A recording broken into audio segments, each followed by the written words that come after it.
Mas Dadan, Ya, apa kabar? alhamdulillah baik, puji syukur, alhamdulillah baik. Udah lama sebenarnya saya pengen ngundang Mas Dadan nih, ngobrol ya. Ya, udah pernah bilang sebelumnya juga kan, cuma waktunya ya Tuhan sempatkan saat Iya, ini. baru sekarang ya. Ya kita bersyukur lah. Dari dulu, waktu saya pernah kerja sama Mas Dadan itu, kira-kira berapa lama ya waktu itu saya sempat ya pengen ngobrol gitu, yang lebih dalam gitu ya sama Mas Dadan. Cuman ya memang belum ada kesempatan aja, jadi ya kita coba ya hari ini. Ya. Jadi saya tuh sebenarnya pengen tahu ya. Mas Dadan itu sekarang ini aja kita perkenalan dulu deh. Soalnya Baik, ini baik, buat teman-teman supaya tahu ya. Bisa ceritain sedikit Mas Dadan sekarang kerjanya di mana, terus profesinya sama latar belakangnya sedikit gitu ya. Ya, sebelumnya kita pernah kerja bareng ya Pak ya, waktu yang agak lama. Jadi saya Dadan, saya perawat, ya kan perawat anak. Kemudian kerjanya di Rachel House, Yayasan Rumah Rachel. Ya, di domisilinya di Selipi, nggak jauh dari sini. Ya, Selipi, Jalan KS Tubun. Udah berapa lama jadi perawat ya? Tahun ini tahun ke-10.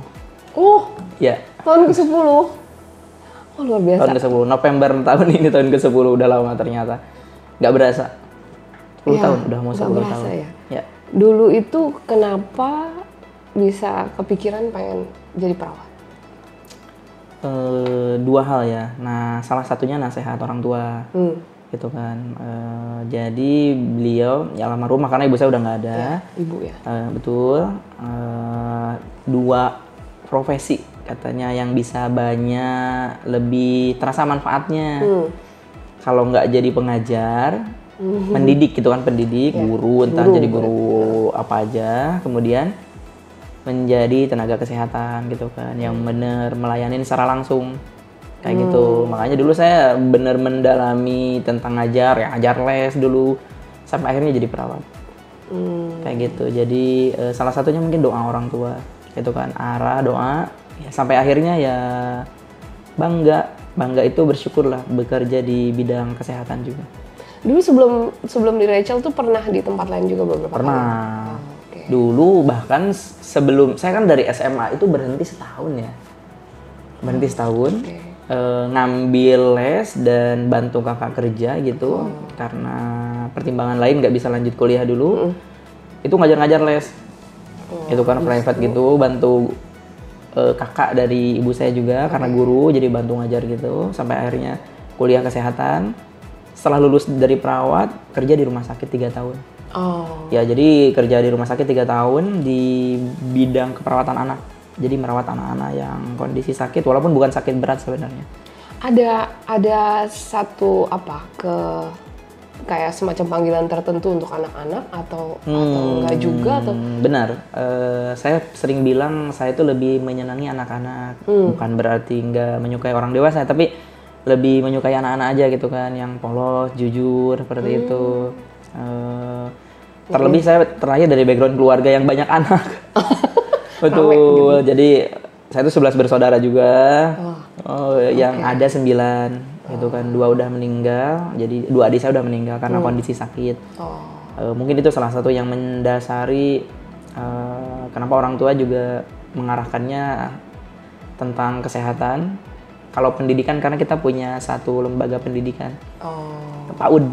Oh, punya PAUD. PAUD maksudnya buat mimpi warisan dari kakek kali ya, buat diterusin. Jadi ada PAUD, ada TK, makanya ya ada yang jadi guru PAUD, guru TK gitu. Kalau dunia paliatif sendiri nih, mungkin teman-teman belum tahu Belum ya. pernah dengar ya? Paliatif care itu apa? Asuhan paliatif. Nah, mungkin bisa dijelasin dikit. Nah, kenapa saya jadi tertarik di sisi perawatan paliatif? Jadi sedikit cerita mundur, memang ketika kerja di rumah sakit, di ruang rawat inap di anak gitu kan, kebanyakan kasus kan itu kan sakitnya ringan gitu kan, mungkin demam berdarah, tipes gitu kan, diare, demam, kejang. Tapi di beberapa waktu kita menjumpai kondisi sakit anak yang sakitnya berat gitu kan.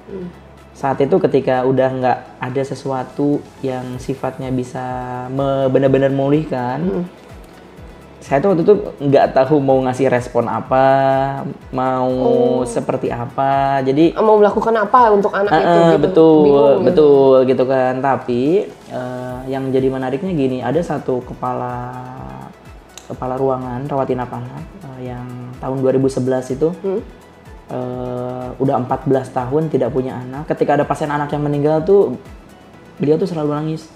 Terpukul lah ya. Nangis karena saya rasa ikut merasakan kesedihan kayak keprihatinan, tapi nggak banyak bicara, nangis. Oh ternyata bisa loh gitu, dengan supportnya tuh hadir gitu kan, nangis bareng. Jadi nggak salah loh kalau kita sebagai tenaga medis ikut nangis itu kan, terlibat merasakan kayak gitu. Baru itu kan kalau di rumah sakit sifat perawatannya kuratif, Mbak. Memang sifatnya buat cure, buat menyembuhkan. Betul. Ternyata ketika kondisi sakit berat itu ada sisi lain yang belum bisa kita capai saat itu. Ya salah satunya ya perawatan paliatif. Kan kalau kita mengenal ya, kalau di sisi bidang kesehatan itu ada yang sifatnya preventif, lebih ke promotif, misal lebih ke penyuluhan, pencegahan, kayak gitu kan. Terus rumah sakit cure, kuratif, kayak gitu. Mungkin buat pasien yang pas operasi atau dengan kondisi tertentu jadi rehabilitatif yang rutin misalkan untuk ada satu sisi perawatan sebetulnya itu perawatan paliatif. Nah, paliatif ini? Nah, sebetulnya paliatif ini suatu pendekatan perawatan khusus yang diberikan untuk pasien dan keluarga. Dan keluarga. Betul, dan keluarga dengan kondisi penyakit yang berat, yang mengancam jiwa, kondisi penyakit yang kronis. Bisa gitu. disebutin nggak contohnya? Contohnya, kanker. Gimana? Oke, kanker. Terus, kanker yang dengan stadium lanjut, kanker yang dengan kurang respon pengobatan. Itu kan tidak efektif pengobatannya, atau misalkan kanker dengan adanya penyebaran. Jadi paliatif ini membantunya gimana? Nah, tujuannya menjaga well-being ya, kesejahteraan, menjaga kualitas hidup, meningkatkan kualitas hidup pasien dan keluarganya. Padahal udah di akhir. Betul, padahal udah di akhir kehidupan. Jadi kalaupun benar ini tuh akhir kehidupan, kan bukan berarti tidak ada perawatan. Oke. Nah, jadi perawatan sifatnya jadi lebih ya apa ya? Lebih care, lebih compassion, lebih berbelas kasih. Jadi sifat perawatannya tidak banyak mungkin tentang yang sifatnya pendekatan menyembuhkan, tapi lebih ke ngeringanin gejalanya. Dan tadi kita lebih, kalau yang saya rasain ya, asuhannya itu lebih berbelas kasih, lebih mendengarkan, mengertiin mereka, hormatin pilihan pasien dan keluarganya kayak gitu. Karena bisa milih juga ya sebenarnya mau ngambil keputusannya gimana ya, selanjutnya. Betul. Jadi bukan hanya misalkan ada di tenaga profesional medis saja di rumah sakit. Jadi memang mesti banyak dilibatkan di pasien bahkan ya dengan keluarganya. Betul, itu kan tadi baru kanker ya. Nanti lingkupnya bisa luas. Kalau kondisi penyakit lain yang bisa meninggal dini karena penyakitnya misal karena HIV/AIDS kayak gitu, atau penyakit gagal ginjal, sebetulnya kalau di luar itu ada gitu kan, penyakit paru kronis. Itu pendekatan paliatif bisa diberikan. Sayangnya kan di Indonesia belum umum gitu kan ya, belum banyak mengetahui. Jadi belum tersebar luas kayak gitu. Jadi lebih banyaknya di anak-anak kanker karena kami merawat pasien anak gitu kan. Jadi kanker dan anak dengan HIV. Nah, jadi setahu saya kayak Rachel House ini kan ada 3 syarat ya untuk menjadi pasien yang dirawat sama Rachel House ya. Dia anak-anak, dia miskin, dan dia sakitnya udah di tahap akhir gitu ya. Sakit dalam kondisi mengancam hidup gitu ya. Jadi betul-betul yang sangat butuh dibantu gitu ya. Benar. Nah, Mas Dadan pernah ada ini nggak pengalaman apa gitu yang mungkin sampai sangat apa ya, istilahnya kayak mengubah hidup, atau ada kisah apa yang mungkin bisa di-sharing ke kita, pengalaman apa? Saya coba sharing singkat. Saya perlu meluruskan yang tadi Mbak Okta udah bilang. Itu benar, salah satu syarat lingkup cakupan layanan kita. Jadi benar anak-anak dari 0 sampai 18 tahun. Gitu kan. Kemudian dengan kondisi penyakit yang berat tadi gitu kan ya, salah satunya kanker dan HIV. Yang lingkup tinggalnya itu ada di Jadetabek. Jadi Jadetabek atau orang luar daerah yang tinggal di Jadetabek, rumah singgah misalkan, rumah saudara kayak gitu, rumah kos mungkin. Terus benar dengan kondisi yang udah stadium lanjut atau dengan tadi penyebaran misalkan dari kanker utamanya atau yang kurang respon terhadap pengobatan kayak gitu. Dan tentu dengan penyulit lain, psikososial, betul, masalah ekonomi, karena mungkin ada yang ditinggalkan keluarganya, yang diabaikan, ada yang mereka berkonflik di antara keluarganya. Iya betul. Jadi kita membantu merawatnya itu tidak fisik aja, yang sifatnya medis gejala enggak. Jadi kita memperhatikan makanya makanannya, kita bantu pikirkan dari mana ya gitu kan. Kemudian transport mereka ke rumah sakit, obat yang enggak di cover. Gitu kan, kemudian barangkali perbekalan buat saat mereka kontrol kan. Benar BPJS itu bayar ya, tidak bayar maaf ya, tapi kan ongkos ke rumah sakit ya. Untuk masyarakat yang miskin itu ongkos itu apalagi sakit ya, jadi nggak bisa naik busway, nggak bisa naik gojek, jadi ongkos itu berat loh. Nggak bisa itu tidak bisa banget. Jadi mereka seringkali bilang iya benar BPJS gratis, tapi kita tidak ada kemampuan buat menjangkau rumah sakitnya. Itu kan, itu salah satu peran Rachel ada di sana kan sebetulnya. Nah, yang tadi pengalamannya. Nah, kalau pengalaman tahun pertama belum begitu berasa ada banyak gitu kan, tapi lebih sifat merasakan gitu kan. Nah, benar-benar yang berdampak itu saya ingat tahun 2016, tahun kedua saya berarti ya di Rachel. Ngerawat anak dengan HIV yang 5 tahun. Hidup dengan HIV, orang tuanya udah meninggal di Jakarta. Kayaknya saya tahu, waktu itu ada saya. Nah itu, jadi saya tahu anak itu. Pelaku rawatnya itu, caregivernya itu kan paman yang kerjanya harian lepas gitu kan, jadi OB ya. Kemudian kakeknya pemulung, ya kan, yang tinggal ngontrak satu petak rumahan kecil, bertiga semuanya, laki-laki semuanya. Gitu kan. Kenapa ini sangat berkesan? Karena saat itu ini kan tidak begitu terjangkau dari unit pelayanan kesehatan, gitu kan, sulit buat kontrol. Kemudian udah dapat obatnya nggak diminum. Ya karena betul. Caregivernya itu. Betul seperti itu. Sibuk. Nah, terus saya kan tanya sebetulnya apa ya yang penting buat anak ini saat itu. Seringkali tuh cuma pengen main. Karena dia masih umur 5 ya. Betul, padahal umur 5 tahun main. Saya ingat waktu itu dia minta diantar, kita kan bawa ke rumah sakit. Maaf, saya tanpa keluarganya. Ini sebetulnya yang tidak boleh ya, tidak boleh ditiru. Jadi karena keluarganya yang nggak ada bisa antar, anaknya ada keluhan, saat itu kan demam, kemudian adanya herpes gitu kan, ya infeksi karena virus di kulit. Kaki kalau nggak salah. Betul. Itu kan nyeri, demam, bisa bikin meriang. Kita perlu dapat obat. Dokternya perlu lihat saat itu kan belum familiar telemedicine saat itu. Ya kan 7 tahun lalu itu belum familiar telemedicine. Jadi kita harus bawa pasien ke rumah sakit, keluarganya nggak bisa, saya bawa ke rumah sakit dengan nekat. Sebetulnya itu tidak dibenarkan, tapi karena saya ngerasa anak ini perlu dapat obat. Akhirnya kita ke rumah sakit, ceritanya daerah Tebet. Ketemu dokter anak, dapat obatnya. Begitu pulang itu dia nggak minta pulang langsung. Tahu nggak kemana? Pengen mampir ke warung bakso. Nah, terus saya tanya kenapa ya ke sini. Dia sebutin langsung warung bakso. Iya, mampir, diarahin jalannya. Dia ingat. Begitu sampai di warung bakso, Pak D-nya yang jualan bilang, Mas siapanya? Saya bilang saya yang bantu pantau di rumah. Kenapa bisa bantu? Iya kan sakit, saya bilang anak ini. Oh iya, dulu sering kesini sama ibunya. Jadi bisa jadi anak itu mengenang, padahal 5 tahun ya, mengenang memori dengan ibunya terakhir karena seneng dijajanin bakso di situ, gitu kan. Ketika sampai di rumah, sampai minggu kemudian obatnya itu nggak rutin diminum juga.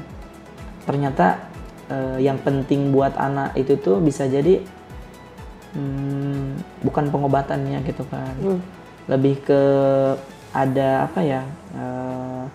Emotional bonding. Betul, emosional buat dia yang dia nggak bisa dapatin, pengen didapatin lagi gitu kan, karena kurang perhatian dari keluarganya. Kita nggak nyalahin keluarga ya, karena mereka juga sulit gitu kan. Harus kerja. Ya betul. Dengan segala keterbatasan itu, ya memang secara medis sampai nantinya anak ini melemah dan meninggal. Tidak lama deh, saya pegang 3 bulan. Waktu itu ada satu orang volunteer dari Jepang yang namanya Yuki, yang suka gendong anak ini kan. Betul.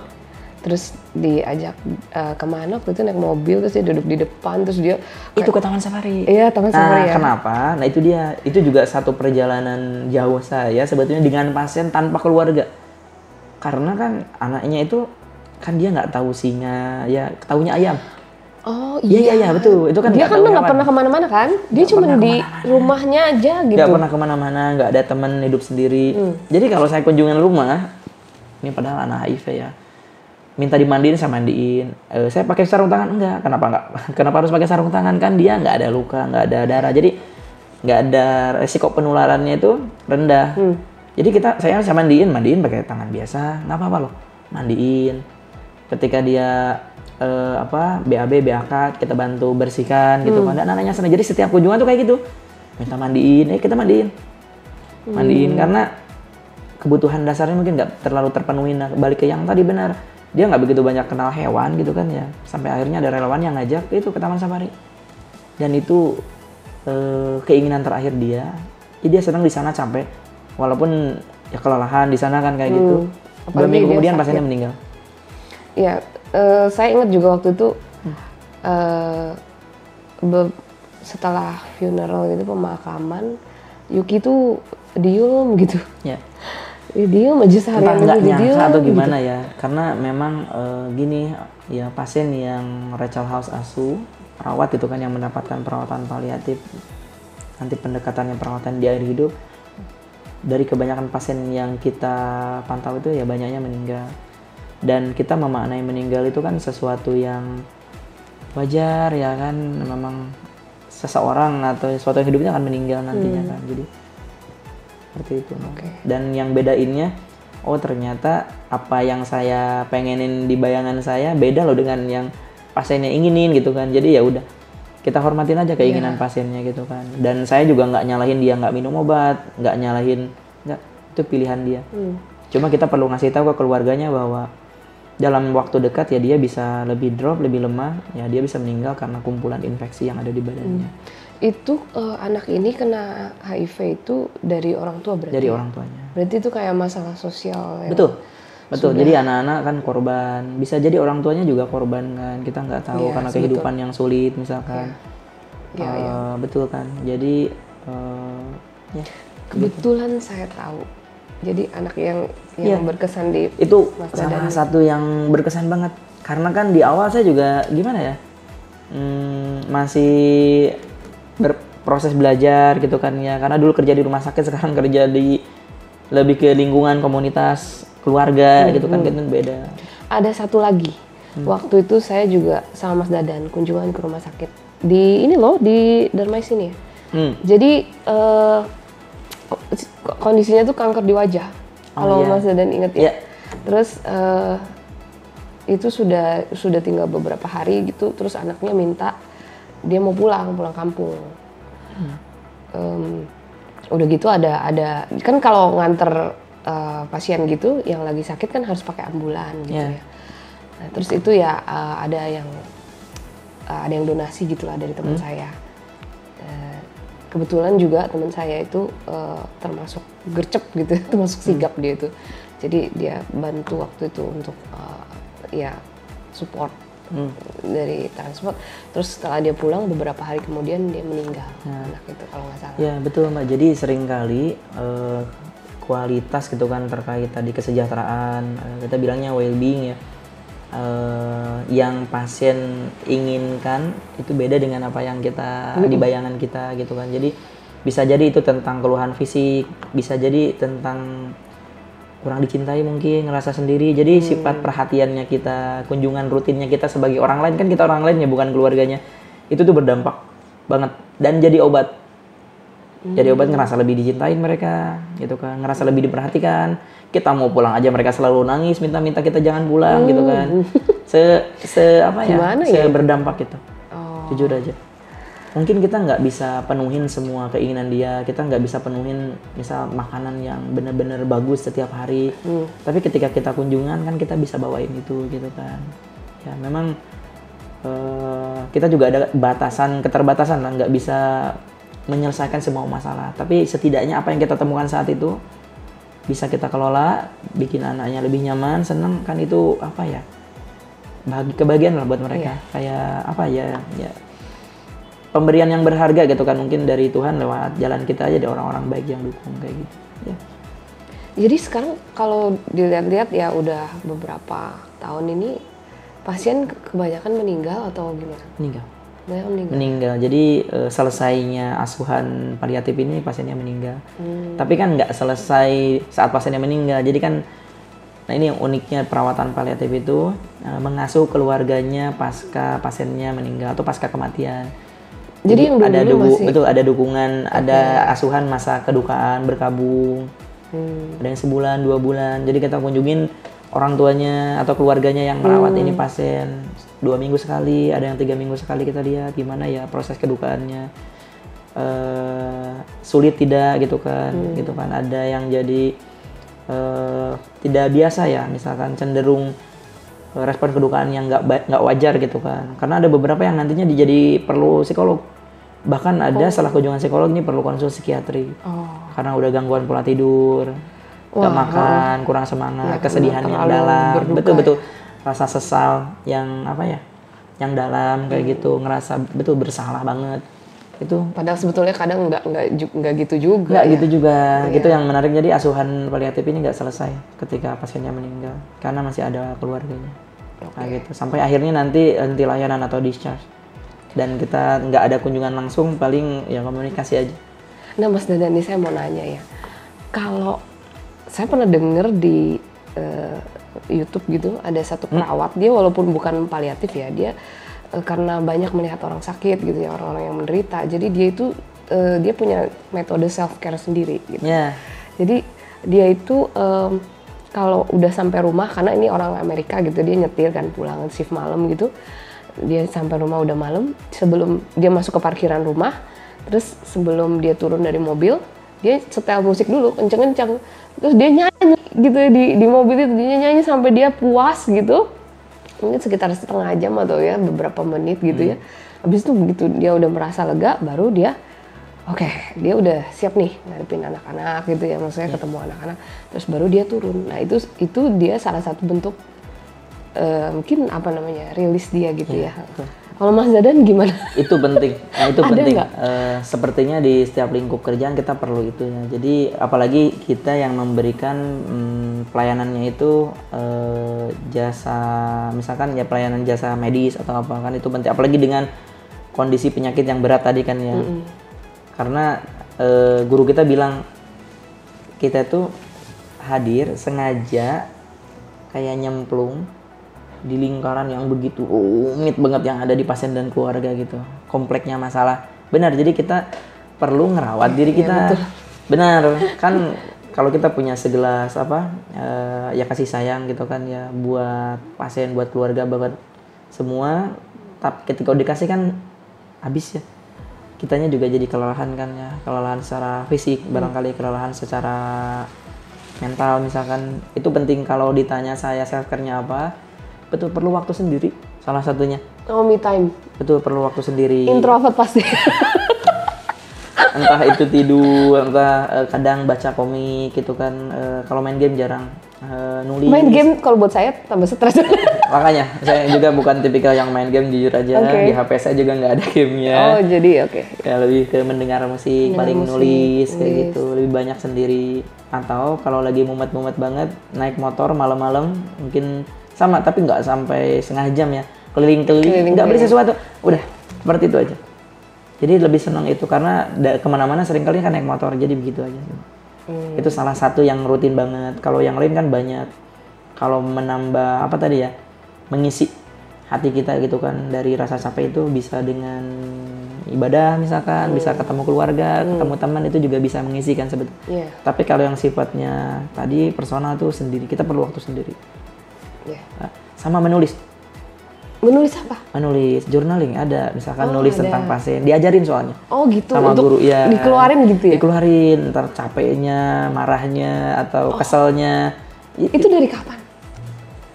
Setelah tahun ketiga deh Pak. Tahun ketiga? Tahun ketiga kan ada diajarkan, bahkan kita kalau marah kita bisa aja oret-oret, tulis. Itu harus dikeluarin, ntar lempar ya. buang. Jadi jangan dipendem terus nanti malah. Jangan dipendem itu kayak gitu. Oke.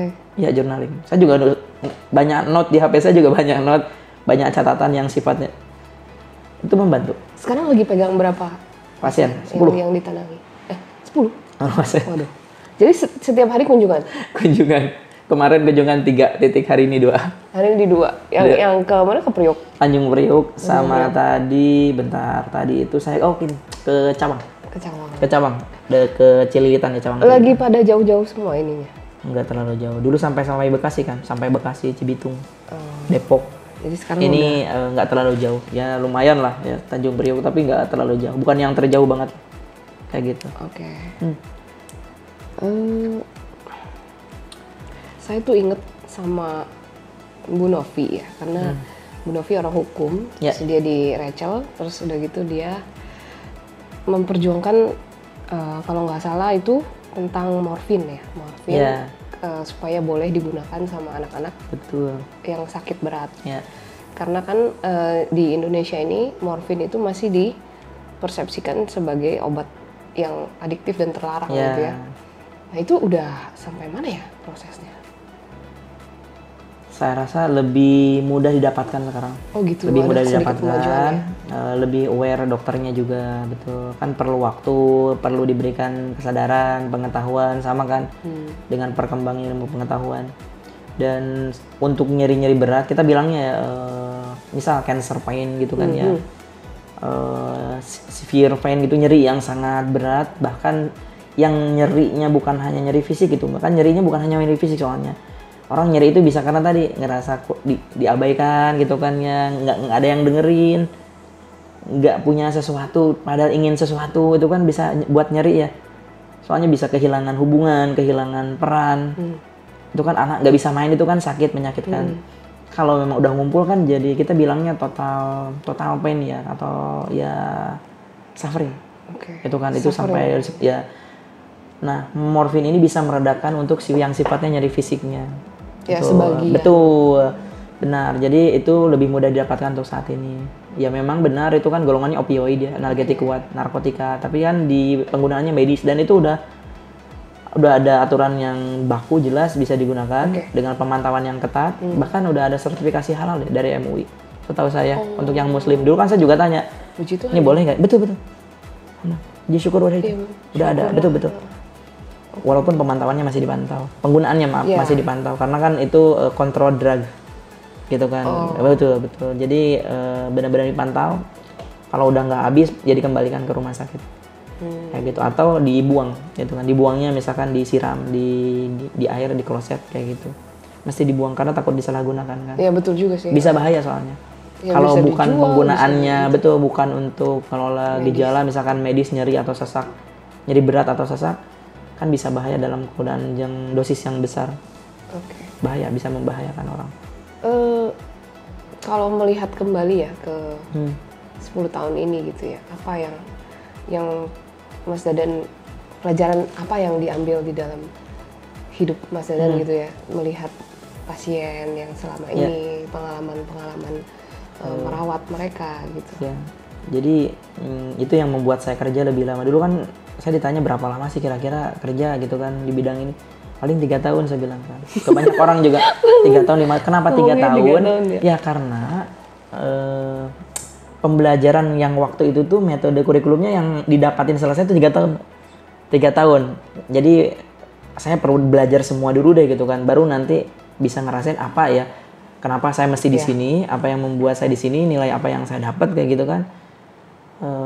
Ternyata benar, setelah saya banyak belajar, ketemu pasien, keluarga, belajar secara medis itu kan, belajar dengan dokter yang psikolog juga, yang jago di komunikasi lain-lain, banyak dengan ketemu dengan pekerja sosial juga, bahkan kita dilibatin dengan rohaniawan. Jadi baru banyak pembelajaran. Contoh, saya jadi lebih bersyukur ya, menjadi pribadi lebih bersyukur, lebih penyabar, jujur aja, lebih benar-benar bisa dengerin.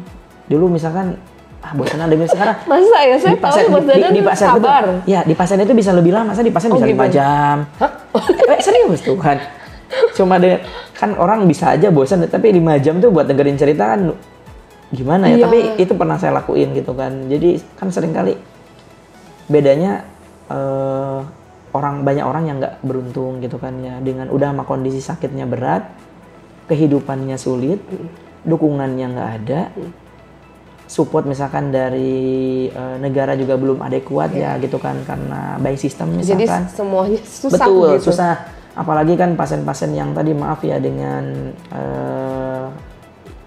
belum sejahtera gitu kan, tidak ada pekerjaan, bahkan lahir dengan orang tua yang nggak jelas, nggak punya identitas. Wah, ada yang nggak gimana? Kalau nggak punya identitas, gimana caranya dapatin jaminan? Iya, Itu kan semua nggak itu yang kita asuh gitu kan. Jadi ya kita jadi lebih bersyukur, lebih yang udah empati, jadi lebih berempati gitu kan, yang tetap caring. Jadi oh iya, karena kita merasa gini, ketika kita ngasih sesuatu itu, perhatian itu, kita juga dapatin sebetulnya doa dan kepuasan batin sih. Oh seneng gitu ya, seneng aja lihat orang lain lebih mudah gitu kan. Ya kedepannya saya percaya kita juga akan dimudahkan kalau lagi sulit lah sama Tuhan kayak gitu. Kalau gitu saya cerita juga. Jadi saya kan sempat di Rachel House cuma sebentar ya. Tapi sebentar itu life changing buat saya, merubah gitu. Yang pertama saya lihat orang-orang itu mau belajar.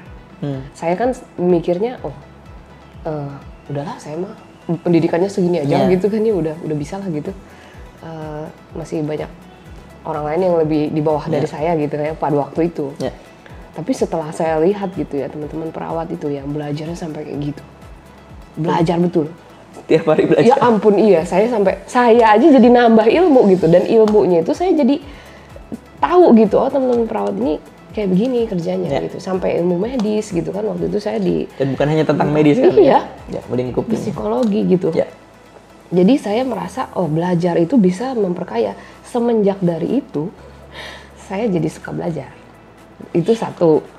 Terus yang kedua, yang ngelihat anak-anak itu ya, berarti ya betul sama kita menjadi lebih bersyukur, dan bahwa ada di luar sana kalau kita mau turun sampai ke bawah, ke grassroots gitu ya, itu ada anak-anak dan korban dari sistem gitu yang kemiskinan akut gitu ya, yang nggak bisa keluar gitu dari lingkaran itu, dan yang sulit. Menjadi korban adalah yang paling lemah gitu. Ya itu butuh ditolong, karena itu untuk keluar dari situ tuh susah gitu. Jadi bukannya karena mereka males, atau bukan karena mereka maaf, betul Mbak, seringkali kan yang kita dengar itu kok malas sih, bukan karena memang nggak ada daya, nggak ada kemampuan. Seringkali kalau kita dengerin lebih jauh, betul kayak gitu. Sedihnya itu korban nyatanya ya anak yang waktu itu ya 5 tahun itu ya.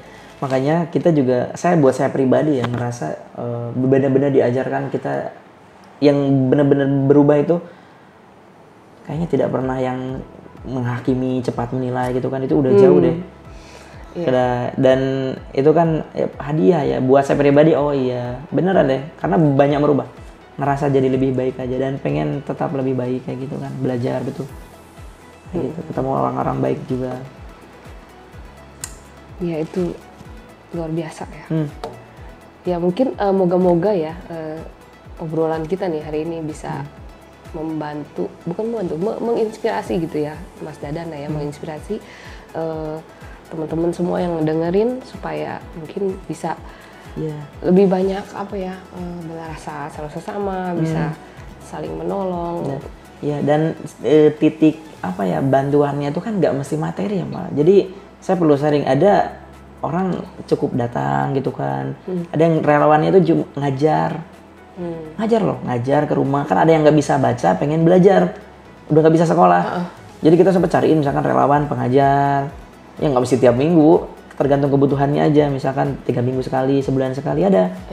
Contoh kayak gitu, lebih seneng warnain, kita bawa biar relawan misalkan yang dari kesenian art gitu kan. Dulu soalnya ada relawan musik misalkan, sama seneng. Bahkan ada yang terakhir anak-anak HIV seneng gambar bagus, itu bikin gambar tapi bukan lukisan ya, tapi sengaja dibikin di lupa ya, kayak akrilik gitu, dengan akrilik tapi base-nya bukan kertas, itu dijual laku 10 juta.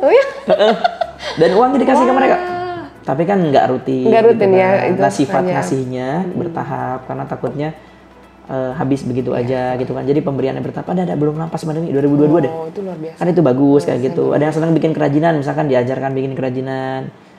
Nah sayangnya yang belum sampai itu sampai bisa dijual dan membuahkan hasil. Ada pasien sama pasien kanker bikin kerajinan, manik-manik misalkan.